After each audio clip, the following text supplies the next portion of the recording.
कि कोई माए के लाल बाल बांका नहीं कर सकता है। सुरक्षा की इतनी पुख्ता व्यवस्था हमने की है यूपी के अंदर, जिनके नाम से ही लोग कर्फ्यू जैसा माहौल होता था, आज उनकी दुर्गति क्या है। एक दुर्दांत माफिया ऐसा भी था बहनों और भाइयों, जब आज समाजवादी पार्टी की सरकार के समय चलता था तो मुख्यमंत्री हो या मुख्य न्यायाधीश, इन सब के काफिले रुक जाते थे और माफिया का काफिला निकलता था। और जब हमने कार्रवाई की उस माफिया के खिलाफ और उसको रगड़ करके कोर्ट के सामने प्रस्तुत किया तो उसकी पैंठ गीली हो गई थी। हमने कहा था कानून को रौंदने वाले, आज कानून कितना बड़ा होता है यह एहसास हो रहा है कि नहीं हो रहा है।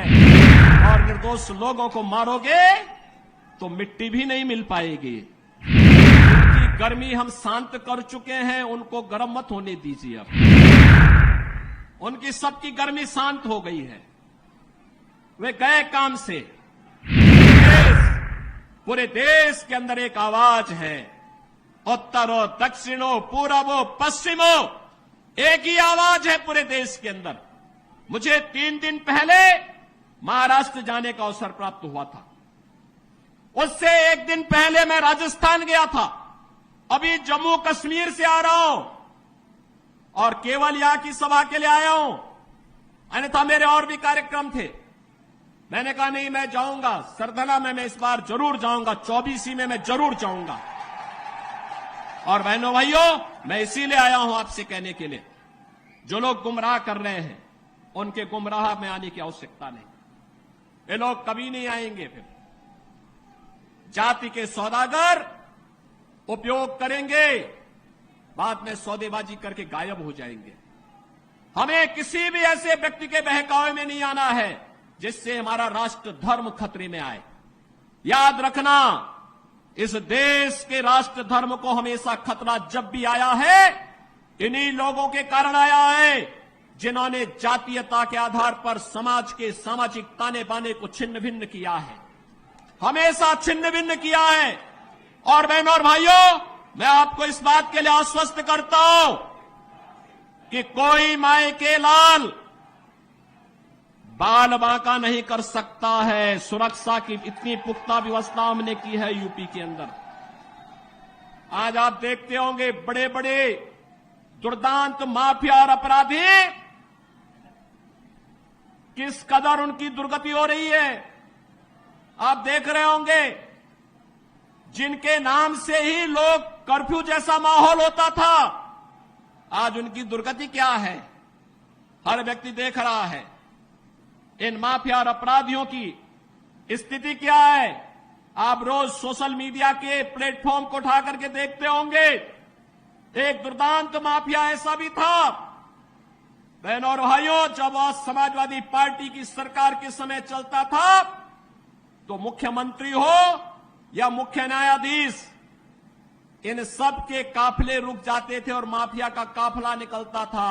और जब हमने कार्रवाई की उस माफिया के खिलाफ और उसको रगड़ करके कोर्ट के सामने प्रस्तुत किया तो उसकी पैंठ गीली हो गई थी, उसकी पैंठ गीली हो गई थी। और तब हमने कहा था, उस समय उसको हमने कहा था कानून को रौंदने वाले, आज कानून कितना बड़ा होता है यह एहसास हो रहा है कि नहीं हो रहा है। और निर्दोष लोगों को मारोगे तो मिट्टी भी नहीं मिल पाएगी। और बहनों और भाइयों, इसीलिए मैं आया हूं आपसे कहने के लिए, देखो जिनकी गर्मी हम शांत कर चुके हैं उनको गर्म मत होने दीजिए। अब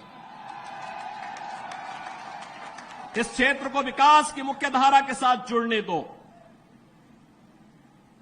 उनकी सबकी गर्मी शांत हो गई है, वे गए काम से। और इसीलिए मैं आप सबसे अपील करने के लिए आया हूं कि पूरे देश की एक आवाज है, पूरा देश एक ही स्वर में बोल रहा है। और वह बोल रहा है कि फिर एक